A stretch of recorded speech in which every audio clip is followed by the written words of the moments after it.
안녕하세요. 미드라인 성형외과 김준현 원장입니다. 오늘은 무턱을 주제로 얘기해 보려고 합니다. 저희 병원에 이마거상이나 안면거상 못지않게 많이 오시는 환자분들이 바로 무턱 환자분인데요. 무턱에 대한 컨텐츠도 올려달라고 하셔서 이렇게 준비해 보게 되었습니다. 무턱의 정확한 명칭은 하악후퇴증 또는 하악외소증이라고 합니다. 아래턱이 위턱보다 작아서 상악에 비해 뒤로 들어가 있는 상태를 말하죠. 무턱은 심미적으로는 턱선이 보이지 않아 불만족스러울 수가 있고, 기능적으로는 코골이의 원인이 될 수도 있습니다. 그렇다면 이러한 무턱은 어떻게 해결할 수 있을까요? 바로 지금부터 무턱에 대해 보다 자세한 이야기를 나눠보도록 하겠습니다.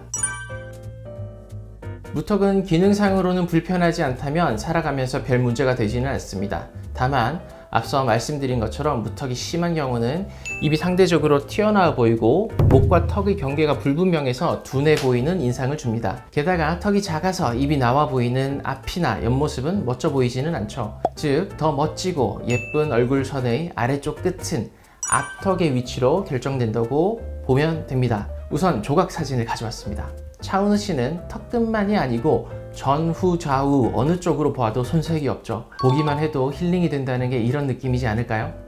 자, 정신을 가다듬고 우리가 다루고 있는 주제인 턱끝을 봅시다. 차은우 씨는 결코 턱이 작지 않습니다. 턱끝이 이상적인 위치에 있어 남자이지만 아름답다고 할 만큼 멋진 옆모습입니다. 무작정 작은 턱을 만들기 위해 깎고 줄이는 것이 답이 아닌 것이지요. 그리고 한 가지 더, 턱이 작거나 후퇴되어 있으면 상대적으로 입이 나와 있는 상태가 됩니다. 이러한 경우 입을 다물 때 아랫입술을 밀어 올려야 하는데요.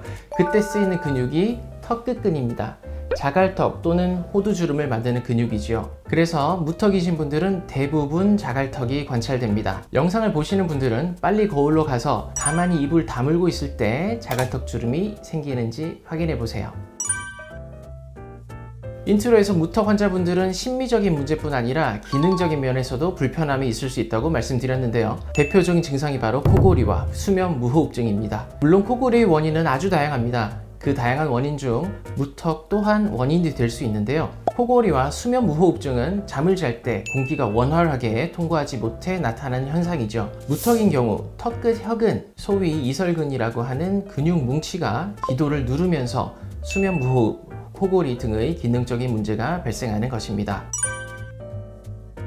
턱끝 전진술, 양악수술, 하악수술, 앞턱 필러, 앞턱 보형물 삽입술 등의 방법이 있습니다. 미용적인 것과 수면 무호흡 같은 기능적인 것을 개선시키기 위해서는 턱끝 전진술이 좋은 해결책이 됩니다. 그 중에서도 치열이 문제일 때, 하관의 비대칭이 심할 때, 그리고 턱끝 전진술만으로는 해결할 수 없는 경우는 치아 교정과 양악수술 또는 하악수술을 통한 치료를 하게 됩니다.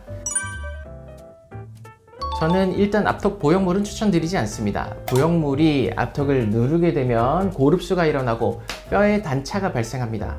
게다가 보형물이 안에서 삐뚤어지거나 피부를 뚫고 나올 수도 있기 때문입니다. 물론 필러도 많은 양이 들어가면 뼈를 누르는 힘이 생겨 뼈를 들어가게 만듭니다. 그렇지만 수술이 무서우신 분들이나 소량의 볼륨이 필요한 경우로 충분할 때는 좋은 수단이 됩니다. 다만 필러는 어느 정도 흡수가 되기 때문에 주기적으로 볼륨을 채워주어야 할 수 있습니다. 반면에 턱끝 수술은 반영구적이라는 장점이 있습니다. 게다가 뒤로 밀려있는 턱을 앞으로 빼주어 전진시켜 주어서 기도를 누르던 턱끝 혁은을 앞으로 빼주기 때문에 미용과 기능을 동시에 개선할 수 있는 수술이죠. 턱의 모양이 자연스러우면서도 확실한 효과와 반영구적 결과를 내주는 방법이어서 저는 적극 추천드리고 있습니다. 위 환자분은 턱끝이 뒤로 밀려 있지만 길이도 길어서 턱끝 길이를 줄이면서 전진을 해주었습니다. 확실히 프로파일이 좋아진 것이 확인됩니다. 수술 전에는 코골이로 수면의 질이 떨어졌는데 수술 후 코골이도 호전이 되었던 케이스였습니다. 무턱으로 오신 여성분입니다. 턱끝 전진을 하였고 세련돼 보이는 옆모습이 만들어졌습니다. 이중턱에는 지방이 있어서 미드업 2040을 같이 진행하였던 케이스입니다. 얼굴에서 턱은 정면과 옆모습의 이미지를 좌지우지합니다. 마기꾼이란 말이 나올 만큼 하관이 차지하는 영향력은 그만큼 큽니다. 무턱 개선만으로 얼굴형이 바뀜과 동시에 얼굴 전체의 분위기도 달라 보이게 하지요. 이렇듯 얼굴 비율의 중요한 요소이기 때문에 나에게 맞는 턱 모양을 알고 만들 필요가 있습니다. 그렇기 때문에 전문의와의 충분한 상담이 있어야 하며 수술 후에도 꼼꼼한 사후 관리가 병행되어야 만족스러운 결과를 얻을 수 있습니다. 오늘 준비한 내용은 여기까지입니다. 이상 김준현 원장이었습니다. 감사합니다.